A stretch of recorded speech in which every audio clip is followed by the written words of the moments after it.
Hi, this is Vijay Kesari and welcome to Andhra Podcaster, where we discuss questions, perspectives and possibilities focused on development of Andhra. Friends, ఇప్పుడు మనం ఎలాంటి జమానాలో ఉన్నామంటే 24 గంటలు మన గురించి మనం డబ్బా కొట్టుకునే దాని మీద కాకుండా మనం ఎంత పర్ఫామ్ చేసాం, ఎంత డెలివర్ చేసాం అనే దాని మీద డైరెక్ట్గా సూటిగా సుత్తి లేకుండా ప్రపంచం మొత్తానికి కనిపించేసే జమానాలోకి వచ్చేసాం. సోషల్ మీడియా ఉంది అండ్ ఎవరికి ఎలాంటి ఇన్ఫర్మేషన్ కావాలన్నా చిటికలో వచ్చేసే జమానాలో ఉన్నాం. ఇలాంటి టైంలో మనం బ్లఫ్ చేయడం, ఇదిగో నేను ఒక్క బాల్లో 100 రన్లు కొడతా చూడు అని చెప్పేసి మన గురించి మనం డబ్బా కొట్టుకునే మోడ్లో ఉన్నామే అనుకోండి, ఈ జమానాలో చెల్లదు. అయిపోయింది, ఆ పాత జమానా అయిపోయింది, ఆ కథ అంతా అయిపోయింది. ఇలాంటి సిచ్యువేషన్లో సిబిఎన్ గారిని చూస్తుంటే the way he's governing Andhra Pradesh నాకు బోలెడన్ని డౌట్స్ వస్తున్నాయి. మిమ్మల్ని అందరినీ క్వశ్చన్ అడుగుతున్నా. గుంటూరు మిర్చి ఫార్మర్స్కి వాళ్ళు ఇప్పుడు గోత్రూ అవుతున్న క్రైసిస్ చూస్తున్నారు కదా, అసలు ఈ రోజుల్లో గుంటూరు మిర్చి ఫార్మర్స్కి ఇలాంటి పరిస్థితి పట్టడం ఏంటి? సిబిఎన్ గారు, పవన్ కళ్యాణ్ గారు బీజేపీతో కలిసి సెంటర్లో పవర్లో ఉన్నారు కదా, గుంటూరు మిర్చి ఫార్మర్స్కి ఇలాంటి పరిస్థితి దాపర్చకుండా చేయడానికి వీళ్ళ దగ్గర లేనిదేంటో చెప్పండి. సిబిఎన్ గారు 4th టైం చీఫ్ మినిస్టర్. ఇండియాలో నేనే సీనియర్ మోస్ట్ పాలిటిషియన్ అని ఆయనే చెప్పుకుంటూ ఉంటారు. స్టేట్లో ఆయనే పవర్లో ఉన్నారు, సెంటర్లో కూడా వాళ్లే పవర్లో ఉన్నారు.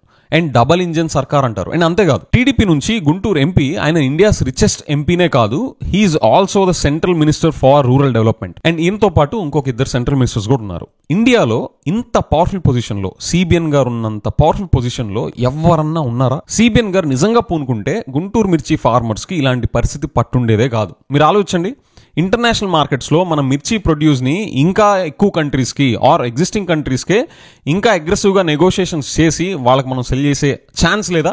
అది ఎక్స్ప్లోర్ చేసామా? ఇప్పటిదాకా మనం ఎప్పుడూ పంపించని కంట్రీస్కి, మార్కెట్స్కి మనం మిర్చిని పంపించాలి అని అటెంప్ట్ చేశారా? వచ్చిన ఈ 9 monthsలో కొత్తగా food processing units chilli produce సంబంధించి ఎన్ని స్టార్ట్ చేశారు?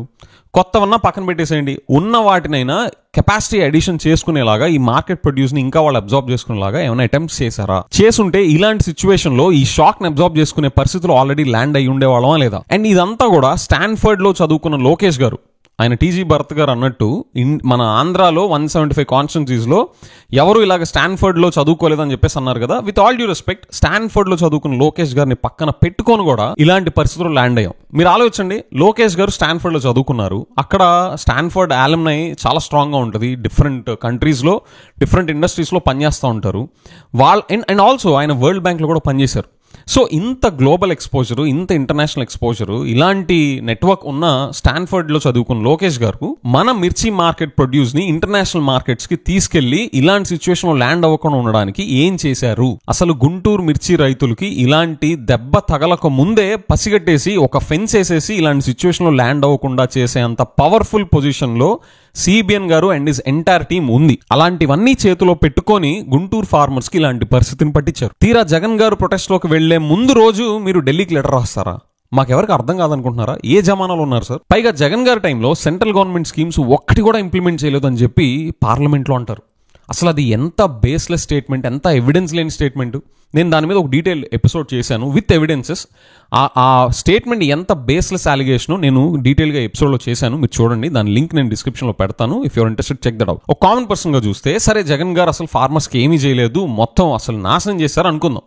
కానీ జగన్ గారి టైంలో ఇలాగ గుంటూరు మిర్చి ఫార్మర్స్ ఎవ్వరు కూడా రోడ్డు మీద పడలేదేంటి?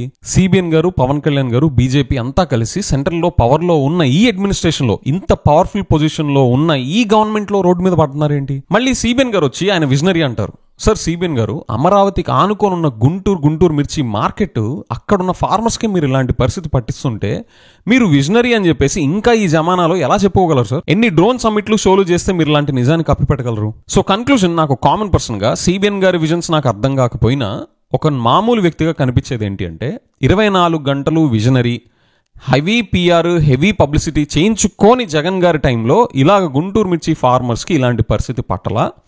24 గంటలు విజనరీ అని చెప్పేసి హెవీ మార్కెటింగ్, హెవీ పబ్లిసిటీ చేయించుకునే సిబిఎన్ గారి టైంలో ఆయన, పవన్ కళ్యాణ్ గారు బీజేపీతో కలిసి సెంటర్లో కూడా ఇంత పవర్ఫుల్ పొజిషన్లో ఉన్న టైంలో గుంటూరు మిర్చి ఫార్మర్స్కి ఈ పరిస్థితి పట్టింది. Friends, what are your thoughts? What should have been done by CBN గారు to avoid this situation instead of just writing a letter as an eyewash exercise to Delhi on the day before Jagan Garu's protest? Let me know in the comments. With that, I'll see you in the next episode. Bye-bye.